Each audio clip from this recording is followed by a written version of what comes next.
जी जी, उड़ीसा से। राधे राधे महाराज जी। महाराज जी, भोगे हुए भोग की तृष्णा से भोग की महत बुद्धि पुष्ट होती है, वैसे ही भगवत प्राप्ति की महत बुद्धि कैसे पुष्ट होती है महाराज जी? बार बार भगवान की कथा सुनने से। ये बात पकड़ लो, बार बार भगवान के भक्तों के चरित्र सुनने से। ये दो बातें पकड़ लो। जब हम बार बार भगवान की चर्चा सुनते हैं तो हमारी आसक्ति होने लगती है भगवान में। जब बार बार भक्तों के चरित्र सुनते हैं तो भगवान की चर्चा सुनने से जो आसक्ति होती है उससे बढ़कर भगवान में आसक्ति होती है भक्तों के चरित्र सुनने से। इसलिए दो बातें, भक्त चरित्र और भगवान चरित्र, ये नशा बना लिया जाए तो भगवान में आसक्ति पैदा हो जाए। जब बैठे तो श्रीमद् भागवत की कथा, रामचरितमानस के भगवान के जो अपने आराध्य देव हों उनके पावन चरित्रों का बार बार पठन, बार बार श्रवण और बार बार गान किया जाए तो चरित्र गान से बहुत जल्दी भगवत आसक्ति पैदा होती है। और भगवत चरित्र गान से ज्यादा महिमा भक्त चरित्र गान से भगवान में आसक्ति पैदा होती है। तो जैसे भोगों को भोगने से तृष्णा पुष्ट होती है, ऐसे भगवान के बार बार चरित्र गान से, बार बार चरित्र श्रवण से भगवत आसक्ति पुष्ट होती है। अगर भगवत चरित्रों का गान न किया जाए तो भगवत आसक्ति होना बहुत कठिन बात है। इतना कठिन मोह का त्याग करना है कि अन्य साधनों से ये पुष्ट होता रहता है। भगवान की कथा मात्र में इतनी ताकत है कि मोह का नाश कर देगी। महामोह महिषेष विशाला, राम कथा कालिका कराला। ये विशाल महिषासुर है मोह, इसको मारने के लिए राम कथा जो है ये कालिका कराल स्वरूप है। इसलिए भगवान की कथा जब हम गान करते, श्रवण करते हैं तो हमारे मोह का नाश हो जाता है। और मोह गए बिनु राम पद होई न दृढ़ अनुराग। राम कथा, भगवान की कथा, कृष्ण कथा, भक्त कथा, ये हमें भगवत आसक्ति प्रदान करती है। इसलिए जिसको ये रहस्य पता चल गया वो अपने जीवन में दो बातें पकड़ लेता है, एक तो भगवान का नाम और दूसरा भगवान और भक्तों के चरित्र सुनना। बस इतने से हो जाएगा। दो बातें पकड़ ले, इसी में प्रेम हो जाएगा। भगवान का नाम न छूटने पावे और खूब आशा बसन व्यसन याति नहीं, रघुपति चरित्र होए था सुनई। भगवान का जहां चरित्र सुनने को मिले, भगवान की लीला कथा सुनने को मिले। हम अपने हृदय की बात कहते हैं। बचपन से संन्यास मार्ग में रहे तो बड़ा ही शुष्क, कहीं ममता नहीं। 13 वर्ष की अवस्था से घर से निकले तो ममता शून्यता ही तो घर से निकालती है। कहीं ममता नहीं, कहीं आसक्ति नहीं, कहीं प्यार नहीं, ना अपने शरीर से ना किसी और के शरीर से। कोई परवाह नहीं, ना भोजन की, न सर्दी की, न गर्मी की, कोई चिंता नहीं।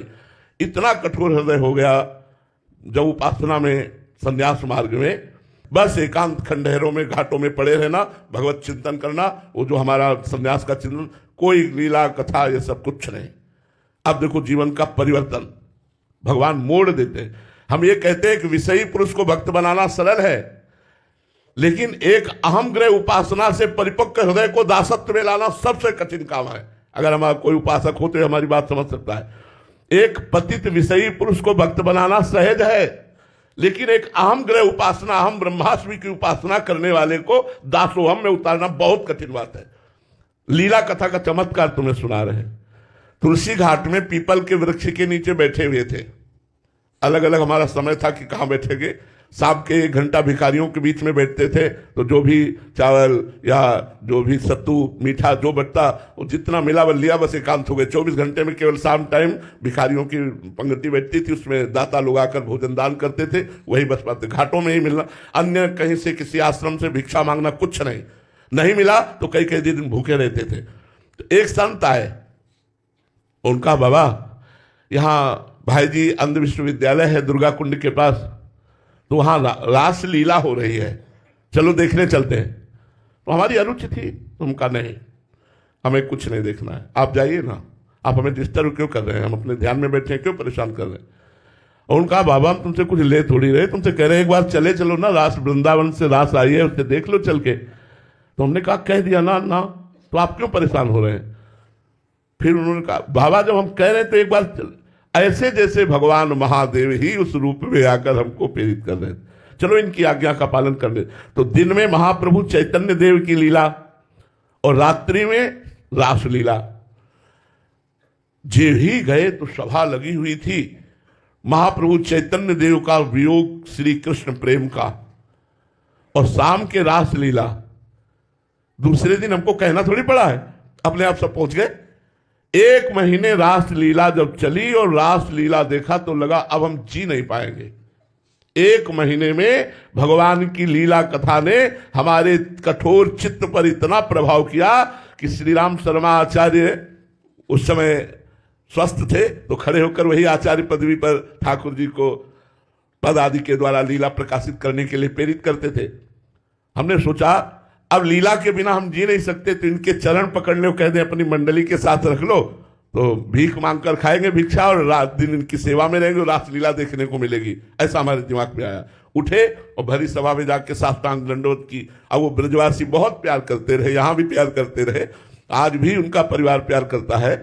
तो उन्होंने कहा अरे मार दियो बाबा, मार दियो बाबा। सन्यासी वेश में थे, बड़ी बड़ी जटाएं और लाल कपड़ा। तो उन्होंने कहा अरे बाबा हम गृहस्थ हैं, तुम विरक्त होकर क्यों प्रणाम करते हो? तो हम रो पड़े। हम कहा महाराज जी हम रासलीला के बिना जी नहीं सकते, अब आप अपने पास रख लीजिए, मैं रोज रासलीला देखा करूंगा और मांग के खाऊंगा, आपसे कुछ नहीं लूंगा। वो मानो सदगुरु के वचन निकल रहे थे उस समय। उन्होंने कहा बाबा मेरी बात मान ले, एक बार तू वृंदावन आ जा, तुझे बिहारी जी कभी नहीं छोड़ेंगे। ये श्री राम शर्मा जी के वचन नहीं थे, ये साक्षात भगवान के वचन थे। अब बस लगन लग गई वृंदावन जाना। अच्छा पैसा रखते नहीं थे, कैसे वृंदावन पहुंचे? पैदल चलना तो रास्ता पता होना चाहिए। तो एक संत मिल गए जुगल किशोर जी, वो भी वृंदावन आ चुके हैं, वृंदावन वास करते। तो उनसे हमने कहा, वो थोड़ा दंडोत प्रणाम और कुछ प्रसाद दे दिया करते। हम कहा आप हमको वृंदावन पहुंचा सकते? बोले हाँ बाबा आपको वृंदावन की व्यवस्था मैं कर दूंगा। उन्होंने वृंदावन की व्यवस्था, पहले चित्रकूट ले गए, चित्रकूट से वृंदावन आए। आज तक बिहारी जी ने नहीं छोड़ा, जैसा श्री राम शर्मा ने कहा था। लीला कथा ने सब भूल गए, जो अहम्र महाशिव जो संन्यास सब भूल गए। सब हृदय जो एक पत्थर हृदय था वो लुजलुजा हृदय हो गया है। हम तुम्हें कैसे बताए? सामने कोई रो देता है तो लगता है इसको प्राण दे दे, क्या दे दे, कैसे खुश हो जाए, क्या मतलब इतनी ममता, इतना प्यार, इतना हृदय में द्रवण क्रिया ये हमने नहीं देखी अपने हृदय में। ये उपासना का रंग चढ़ा। तो आज जो हम राधा वल्लभ जी के दास, वृंदावन की उपासना और आप सब ब्रजवासियों की चरण रज का सौभाग्य प्राप्त कर रहे हैं, ये भगवान की लीला कथा से ही प्राप्त कर रहे हैं। तो लीला कथा ने अखंडानंद से प्रेमानंद में पहुंचा दिया। लीला कथा ही है जो आसक्ति पैदा कर देती है। अब लीला कथा हमारा प्राण हो गई है। हम बैठ करके कहीं जाकर नहीं सुनते, लेकिन जो हमारे आचार्यों ने वाणी में गायन किया है लीला कथा, उसी को निरंतर एकांत में गुनगुनाना, उसी का मनन करना, उसी का चिंतन, वही हमारा रास विलास जीवन हो गया। अगर रास ना देखते तो हम परम सत्य कहते, न वृंदावन मिलता, न हम कभी राधा वल्लभ जी को जानते थे, न कभी राधा नाम जानते थे। ये सिर्फ रास की कृपा से हमें प्राप्त हुआ। तो बहुत से जीवन ऐसे हैं जो भागवत की कथा से, रास की कथा से भगवान में आसक्त हो गए, जो वचनों से आसक्त हो गए। इसलिए हम सबसे प्रार्थना करते हैं, यदि भगवत आसक्ति प्राप्त करना है तो भगवान की लीला कथा को सुनो, भगवान की लीलाओं का चिंतन करो, भगवान के प्रेमी भक्तों के चरित्रों को पढ़ो, तो आपका हृदय बहुत जल्दी परिवर्तन हो जाएगा। श्यामलाल जी सिरसा हरियाणा से। राधे राधे महाराज जी। महाराज जी प्रेम और वासना में क्या अंतर है? वासना अगर सद है तो प्रेम में सहायक है, वासना असद है तो वो दुर्वासना है, वो नरकगामी बना देगी। वासना चाहिए, हम वासना का निषेध नहीं करते, वासना चाहिए। वो भगवत आराधन की वासना होनी चाहिए, धर्म पूर्वक विषय सेवन की वासना होनी चाहिए। असद वासना का त्याग, सद वासना के द्वारा भगवत मार्ग में पहुंचना, फिर सद वासना का भी त्याग, निर्वासनिक। असद वासना का त्याग करना अनिवार्य है। सदवासना भक्ति में सहायक है। अगर सदवासना नहीं होगी तो भक्ति तक हम पहुंच ही नहीं पाएंगे। हमारे अंदर सदवासना होनी चाहिए, असद वासना का त्याग होना चाहिए।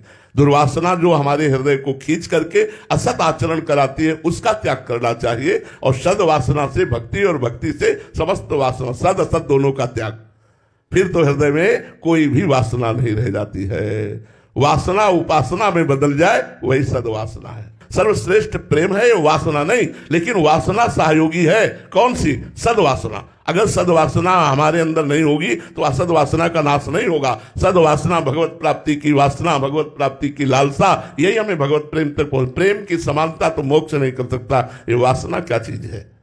भावना जी राजस्थान से। राधे राधे महाराज जी। महाराज जी आपके श्रीमुख से सुना है कि भगवान के बन के भगवान के लिए साधना करना, इसी से भगवत प्रेम जागृत होता है। महाराज जी, हम भगवान के लिए अपना सर्वस्व कैसे दें, उनका कैसे बने महाराज जी, उस कैसे साधना करें? नाथ सकल संपदा तुम्हारी, मैं सेवक समेत सुत नारी। केवल हमारी भावना बदलनी है। ये सब कुछ भगवान का पहले भी था, अब भी भगवान का है, आगे भी रहेगा। झूठ से हमने अपना मान लिया था, वही भूल मिटानी है, वही असत भावना मिटानी है, और कुछ नहीं। सब कुछ आपका ही रहेगा। जब भोग लगाते हैं तो वो पदार्थ नहीं रह जाता, वो प्रसाद हो जाता है। लेकिन जब हम बिना भोग लगाए पाते हैं तो वो पदार्थ रहता है। पदार्थ में गुण दोष रहते हैं और प्रसाद में वो निर्विकार रहता है। तो जब हम अपना मानते हैं तो कर्मों का भोग भोगना पड़ता है, और जब प्रभु को समर्पित हो जाते हैं तो भोग भोगते हुए भी वो निर्विकार स्थिति को प्राप्त होकर मोक्ष या प्रेम को प्राप्त होता है। तो हम भगवान को कैसे अपना समर्पण करें? भावना से। ये पुत्र भगवान का, ये पत्नी भगवान की, पति भगवान का स्वरूप, सब कुछ भगवान का, घर भगवान का, सब भगवान का है। देखो, एक कुटिया में आसक्ति हो जाए तो आपके बंधन का कारण हो सकता है, और चक्रवर्ती सम्राट महाराज अम्बरीश पूरे राज्य पर आसक्ति नहीं, भगवान का मान के कर रहे हैं। तो कहे भरत जी महाराज राम जी की पादुका को सिंहासन पर विराजमान कर 14 वर्ष तक अयोध्या का शासन किया, लेकिन शासन किसका? राम जी का। राज्य किसका? राम जी का। भरत जी क्या समझते थे? मैं सेवक हूं और पादुका जी राजा हैं, उनकी आज्ञा मांग मांग करके पूरे नगर का शासन करते थे। ऐसे ही मैं सेवक समेत सुत नारी, अगर ऐसा भाव है, नाथ सकल संपदा तुम्हारी, तो पूर्ण समर्पण है। समर्पण का मतलब ये नहीं होता कि हम कहीं कुछ लिखा पढ़ी बदल दें, कुछ देने लेने की जरूरत नहीं, केवल भावना बदलने की जरूरत है। ये सब कुछ प्रभु का है, ऐसा मान लेना ही समर्पण है। कहीं ऐसा नहीं कि हम अपनी सारी संपत्ति किसी को दे दी तो समर्पण हो गया, उसमें भी नहीं होगा। हमने सारी संपत्ति उनको दे दी तो क्या दे दिया? अहंकार तो बनाए रखा है, उसका पुण्य मिलेगा, लेकिन समर्पण नहीं माना जाता। समर्पण मेरे पास कुछ है ही नहीं, तो दियम वस्तु गोविंदम तुभ्यमेव समर्पय। हे भगवान, आपने जो कुछ हमें दिया वो सब आपका है नाथ, मैं तो केवल सेवक हूं आपका। ऐसी भावना रखकर चाहे राज्य चलाओ तो भी कोई परेशानी नहीं, वो भगवान का समर्पण ही माना जाता है। रक्षिता दुबे जी, राधे राधे महाराज जी। महाराज जी, जब हमें सुख की प्राप्ति होती है, फिर मन में आने वाले जो दुख के लिए हम तैयार क्यों नहीं होते कि आगे दुख आने वाला? महाराज जी, इस द्वंद्व को ये सांसारिक जो सुख है ये इतना लिप्त कर लेता है कि दुख नाम से भय लगता है, दुख की संभावना मात्र से भय लगता है। यदि हमें भागवतिक सुख मिले तो दुख का नामो निशान मिट जाए। इसीलिए हम आपसे कहते हैं राधा राधा रटो। ये सांसारिक कोई सुख है? हमें तो कुछ समझ में ही नहीं आया कि भगवान कैसे विचित्र लीला के द्वारा सब चराचर जगत को भुलावे में डाले हुए हैं। इसमें कौन सा सुख, कहां सुख, कैसा सुख? जरा विवेक जागृत करके देखो तो कैसा सुख। अच्छे अच्छे पदार्थ खाओ, 6 घंटे में विष्ठा बन जाते हैं। अच्छे से अच्छा पेय पियो, सब मूत्र बन जाता है। अगर कहीं भी आ सकती है तो मलमूत्र के भांड शरीर पर आ सकती है। क्या सुख? सुख है कहां? यदि सच्चिदानंद भगवान से चित्त नहीं जुड़ा तो ये सांसारिक कोई सुख है? पुण्य आया तो थोड़ा सा लगाओ सुख में, पाप आया तो दुख, यही चक्र चल रहा है। इसी से ऊपर उठाने के लिए अध्यात्म है। ऐसे सुख को प्राप्त करो जहां दुख की संभावना नहीं है। अखंड सुख, अनंत सुख वो भगवान के नाम में है। हरिवंश नाम जे कहें अनंत सुख ते लहाएं, दुराप प्रेम की दशा तहा प्रत्यक्ष देखिए। जो नाम जप करते हैं अनंत सुख की प्राप्ति होती है, लेकिन जाप करके तो देखो, नाम जप करो, अनंत सुख ते लहाएं, दुराप प्रेम की दशा तहा प्रत्यक्ष देखिए। वो धन्य है, वो धन्य है, उसका जन्म सत्य हो गया जो निरंतर नाम जप कर रहा। नाम जप करो, दुख से घबराओ मत। और दुख है क्या? मन का माना हुआ दुख है। कितना तुम्हें कष्ट बताएं, लेकिन क्या हम दुखी हैं क्या? हम आपको सच्ची कहते हैं, हम जितना सुखी उतना तुम कोई सुखी नहीं हो। कोई सुखी नहीं हो। अगर है तो कोई रामदास ही होगा, दूसरा नहीं होगा। अगर कोई भगवान का दास ही होगा तो ही सुखी होगा। नहीं, हम कहते हैं हमारा मन, हमें नाचना तो नहीं आता, लेकिन हमारा मन नाचता रहता है। हमारा मन नाचता रहता है एकांत में। हम आपको कैसे बताएं, मन थिरक थिरक के नाचता है कि बलिहार है गुरुदेव, लगा दिया श्री जी में, लगा दिया, ले तो दुर्गति हो जाती। अब बड़ा आनंद रहता है, बड़ा आनंद रहता है। हम तुम्हें कैसे अपनी वाणी से बताएं, एकदम आनंद, चकाचक आनंद रहता है। हर समय एक आनंद रहता है। उसी आनंद के बल से हम आपके सामने बैठे हुए हैं। इसलिए हम कहते हैं इस दुख को किंचन मात्र भी दुख का अनुभव न कराना, ये राधा नाम का चमत्कार है। इसीलिए सबसे कहते हैं राधा राधा जपो, दुख की परवाह न करो। बड़े से बड़ा दुख भी आनंद दे के ही जाएगा, दुखी करके नहीं जाएगा। आप राधा राधा जपो। पूर्वी जी, राधे राधे महाराज जी। मर्जी मैं कितनी भी कोशिश कर लूं, कभी कभी मुझे द्वेष की भावना हो जाती है मेरे हृदय में। मैं खुद पर कैसे काम करूं ताकि मुझे सबके लिए प्यार महसूस हो। वैसे आध्यात्मिक उत्तर, यदि आप जहां द्वेष हो वहां बार बार मन से प्रणाम करो कि श्री भगवान आप भी यहां विराजमान हो, जड़ से द्वेष नष्ट हो जाएगा, जड़ से। पर आपको प्रणाम करना होगा। जो आपसे ना बोले उससे राधे राधे आप बोलो, जो आपसे गुस्सा करे उससे आप नमस्कार करो, जो आपका बुरा चाहे आप उसका मंगल मनाओ, आपका हृदय साधु हो जाएगा, आप मंगल में शांति को प्राप्त हो जाएगा। मर्जी तब हृदय जलता है।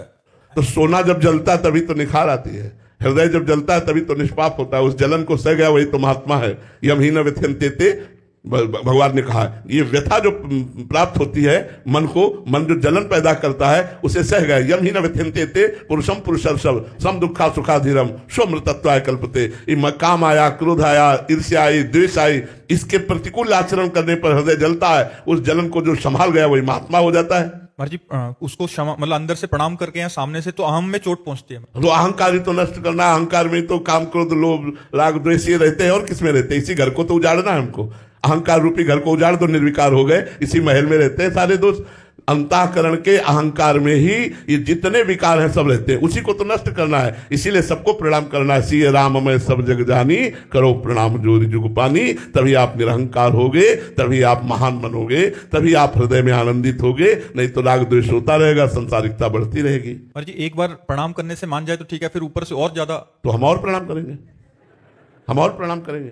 हमारा प्रणाम बंद नहीं होगा, उसका राग द्वेष बंद हो जाएगा। तो हमें चाहिए, हम लोग आध्यात्मिक हैं, यदि हमसे कोई द्वेष करे तो भी हम उससे द्वेष न करें। अपनी तरफ से द्वेष करना तो बनता ही नहीं है। सब में श्री भगवान विराजमान है, ये हम आध्यात्मिक उत्तर देते हैं। और ये कभी मत सोचिएगा कि यदि हम द्वेष करने वाले को क्षमा करते रहेंगे तो द्वेष करता ही रहेगा। नहीं, हमने आज देखा है वो प्रेम करने लगेगा, वो द्वेष नहीं करेगा, प्रेम करने लगे। क्षमा में बहुत बड़ी सामर्थ्य है, और क्षमा सामने वाले को तुरंत बदल देती है। एक नाथ स्वामी गंगा स्नान करने जाते थे, गोदावरी गंगा के अवगाहन का सौभाग्य रोज प्राप्त करते।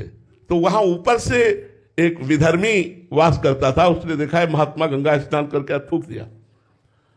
वो फिर स्नान करने गए, फिर लौट के फिर थूक दिया, फिर स्नान करने 100 बार थूका, 100 बार स्नान करने गए, 100 बार ना तो कुछ बोला ना देखा उसके ऊपर की तरफ।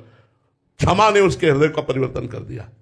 एक नाथ जी की क्षमा ने उसके हृदय का परिवर्तन किया। वो नीचे उतर कर आया और साष्टांग दंडत हुआ, कहा महाराज क्षमा कर दीजिए। बोले क्यों भैया, क्या गलती हुई? बोले मैंने 100 बार आप पर थूका। भैया ये तो हमारे ऊपर कृपा की, एक दिन में एक बार स्नान करते थे, आपकी कृपा से 100 बार स्नान हो गया, इसमें तो आपने हमारे ऊपर कृपा ही की। वो रो पड़ा कि ऐसे निर्मल महात्मा का मैंने अपराध किया। क्षमा ने उसका परिवर्तन कर दिया। अगर क्षमा ना करते और एक बार भी कहते बार बार थूकता क्यों है, तो वो और थूकता, वो और दुष्टता करता। क्षमा में इतना बल है कि दुष्ट की दुष्टता को मिटाकर उसे साधुता में ले आना। ये क्षमा आध्यात्मिक बल है, ये महान बल है। इसे सबको प्राप्त नहीं होता, सत्संगियों को प्राप्त होता है क्षमा करना। नहीं तो एक गाली दे तो 2 गाली देने का मन होता है, जब एक गाली दे हम राधे राधे करके निकल जाए, यही हमारी आध्यात्मिकता है। क्षमा करना कमजोरी नहीं, बहुत बड़ा बल, बहुत बड़ा बल। क्षमा बलवान होता है, वो तो कमजोर होता है जो क्रोध करता है, क्षमा बलवान होती है। अंशु टंडन जी पुणे से, राधे राधे महाराज जी। महाराज जी श्री राधा बाबा और श्री भाई जी महाराज दोनों ही गोरखपुर की गीता वाटिका के उच्च कोटि के संत थे। उनकी पहली भेंट के बारे में कहा जाता है कि जैसे ही श्री राधा बाबा गीता वाटिका आए और भाई जी महाराज जी से मिले, तभी से श्री राधा बाबा जी के अद्वैत जीवन वेदांत विचारधारा एकाएक श्री राधा कृष्ण भक्ति में परिवर्तित होती गई। महाराज श्री कृपा करके उस भक्ति रस के बारे में हम लोगों को भी बताएं, जिससे बस पल भर के ही क्षण में भगवत प्राप्ति के मार्ग खुल जाते हैं और संत जन आजीवन उस रस का अनुभव करते हैं। ये सबको नहीं मिलता, ये जनसाधारण बात नहीं है। बहुत जन्मों की कमाई के बाद ऐसा संयोग बनता है। ये कोई ऐसा थोड़ी है कि छू लिया तो हो गया। भाई जी ने कितनों को छुआ होगा, केवल राधे बाबा को छुआ क्या? वो तो ऐसे दैन्य महापुरुष थे। भाई जी ने केवल राधे बाबा के चरण छुए क्या? इसमें तैयारी राधा बाबा की। भाई जी के हृदय की पूछो तो पूरे विश्व को राधा कृष्ण का प्रेम प्रदान करने के लिए हर समय उत्साहित रहते थे, लेकिन पात्र तो मिले। राधा बाबा की तपस्या, राधा बाबा का ज्ञान, राधा बाबा की पवित्रता, राधा बाबा की जन्म जन्मांतर का भजन अब फलीभूत होने को हुआ, तो निमित्त बनाया श्री कृष्ण ने पूज्य भाई जी महाराज को, और जे ही चरण स्पर्श के बदल दिया। किसने? श्री कृष्ण ने। स्वयं श्री कृष्ण सामने साक्षात खड़े हैं। जहां सोहम की वृत्ति चलती थी वहां श्री कृष्ण के दासोहम की वृत्ति आ गई। ये सारा का सारा खेल राधा बाबा का है। हमारी बात मानो ना, हम भाई जी के दास हैं, लेकिन इसमें सारा का सारा खेल उस पूज्य महापुरुष की है जिसने जीवन को राख बना दिया, जिसने जीवन को अपने राख बना दिया, और भाई जी ने जो भी छुआ उस राख को सोने में बदल दिया। तो ऐसा राख कौन बनना चाहता है? सब राधा बाबा जैसी अहम वृत्ति को शून्य करके भगवदाकार वृत्ति को, एक सेकंड के लिए भी भगवत विस्मरण नहीं था बाबा का, एक सेकंड के लिए भी। पहले ही इतनी आत्मनिष्ठा थी कि जब पूज्य श्री जयदयाल गोविंदका जी ने कहा कि भाई जी से, हनुमान प्रसाद पोद्दार जी से मिले, तो उनका मुझे किसी से मिलने की कोई आवश्यकता नहीं, बाबा के वचन पढ़ लेना। जब पूज्य जयदयाल गोविंदका जी ने कहा कि एक बार आप भाई जी हनुमान प्रसाद पोद्दार जी से मिलिए, तो तुरंत बाबा के वचन थे कि मुझे कभी भी किसी से मिलने की कोई आवश्यकता नहीं, क्योंकि परिपूर्ण ज्ञान से थे, परिपूर्ण तप से थे। अब यहां लीला होनी थी, अब यहां लीला होनी थी कि बाबा को प्रेम रस में डुबोना था, तो श्री कृष्ण रूप भाई जी महाराज वह चमत्कार प्रकट कर दिए। अगर भाई जी के चरण स्पर्श की बात कहो तो गीता वाटिका में पता लगा लो, लाखों के चरण भाई जी ने स्पर्श किए होंगे, क्योंकि सब भारत के विश्व के संत महात्मा जाते थे और भाई जी गृहस्थ वेश में थे, इसलिए सबके चरण छूते थे। क्या किसी को जैसा राधा बाबा का अनुभव हुआ वैसा किसी को हुआ? नहीं हुआ। इसमें प्रधानता राधा बाबा की, राधा बाबा का जो जीवन है, भाई जी के प्रति जो समर्पण राधा बाबा का है, वो देखने योग्य है। भाई जी का शरीर पूरा हुआ, जहां चिता लगी वही पूरा जीवन निर्वाह किया। जहां भाई जी बैठे वही बाबा बैठे, जहां भाई जी सारा कर दिए वही बाबा किए। ऐसा समर्पण, हम तो देखो श्री कृष्ण की महिमा तो अमोघ है ही, लेकिन उनसे बढ़कर उनके दासों की महिमा है, उनसे बढ़कर उनके दासों की महिमा है। तो भाई जी की महिमा तो है ही, लेकिन भाई जी से बढ़कर के पूज्य राधा बाबा की यहां महिमा है। उनका समर्पण, उनकी तपस्या, उनका भजन, उनका त्याग, उनका अपनापन भाई जी को दे देना, ये सब बड़ी बात है। तो सब न भाई जी हो सकते हैं और न सब राधा बाबा हो सकते हैं। इसलिए भजन करो और इनकी चरण रज की याचना करो कि ये कृपा करें, यत्किंचित राधा माधव में प्रेम हो जाए। ना हम भाई जी बन सकते, ना राधा बाबा बन सकते। बचपन से राधा बाबा की जो साधना है वो पूर्व जन्म से चली आ रही है। छूते ही काम बन गया, छूते। जैसे पूज्य जगदीश बाबा गौरांग दास बाबा को ऐसे ऐसे किया, देख रहे वृंदावन और दिव्य वृंदावन, दिव्य गौएं, दिव्य सगा। क्या उन्होंने किसी को पहली बार छुआ था क्या? सैकड़ों को। वो भजन देखो गौरांग दास बाबा का, समर्पण देखो गौरांग दास बाबा का, प्रियता देखो बाबा के प्रति गौरांग दास बाबा की, वो चीज देख रहे। पात्रता, पात्र है तो रस पिलाने वाला पिला रहा है। हमारे को इन दोनों महापुरुषों की चरण रज की वंदना करके याचना करनी है कि आपकी कृपा से यत्किंचित राधा माधव में प्रेम हो जाए। रामशंकर कुमार जी, पटना बिहार से। राधे राधे महाराज जी। महाराज जी, प्रेम लक्षणा भक्ति को पाने के लिए साधक का दिनचर्या कैसा होना चाहिए और कौन कौन से दोष या अपराध से उसको बचना? पहली बात तो प्रेम लक्षणा भक्ति प्राप्त करने के लिए सदगुरु की शरण। राम कृपा नासई सब रोगा, जब यही भांति बने संयोगा। सदगुरु वैद्य और वचन विश्वासा और संयम यह न विषय के आशा। पहली बात तो भगवान की विशुद्ध कृपा उस पर होती है जो प्रेम लक्षणा भक्ति के मार्ग में चलना चाहता है। प्रथम हृदय श्रद्धा जो करे, आचार्यजन जाई अनुसरे, जहां जहां हरिवंश के।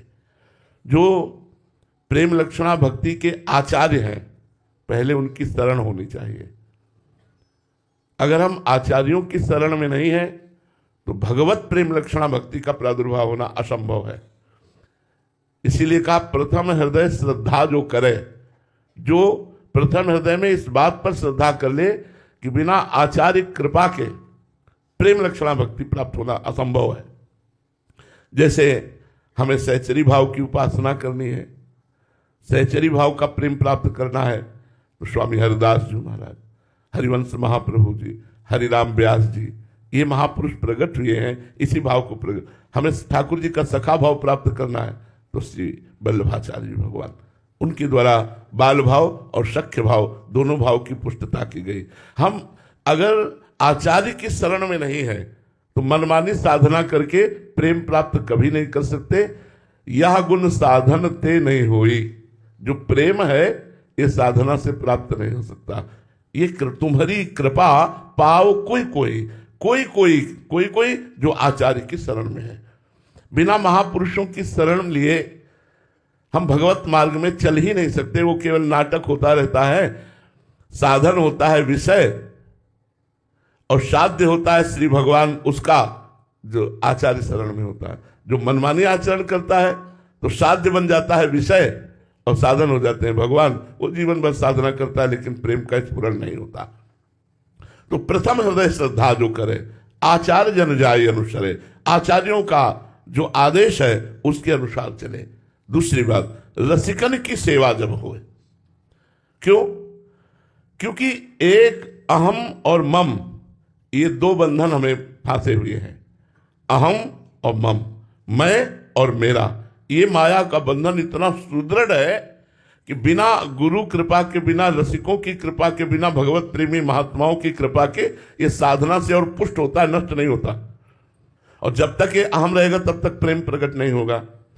अहमता और ममता, ये दो बातें इतनी जोर की हैं कि ये अगर पलट जाए, दोनों प्रभु की तरफ हो जाए तो हमारी बात बन जाए। एक अहमता ममता ये जग में है दुखदाई, और ये जब श्री जी की ओर लगे तो होत परम सुखदाई।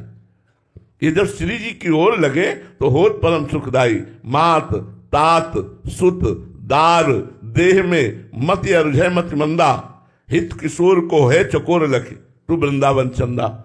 तो हरिवंश महाप्रभु का बच्चा बनकर, शरणागत बनकर वृंदावन चंद्र युगल सरकार का दर्शन करो। कैसे? बोले एक अहमता ममता ये जग में जो लगी हुई है इसका त्याग कर दो। बोले बड़ी कठिन बात है अहमता ममता का त्याग करना, कैसे त्याग करें? बोले रसिक मंडली में आतन को नीके ढंग लगाओ, दंपति यस गाओ हर्षाओ हित सो रीझ रिझाओ।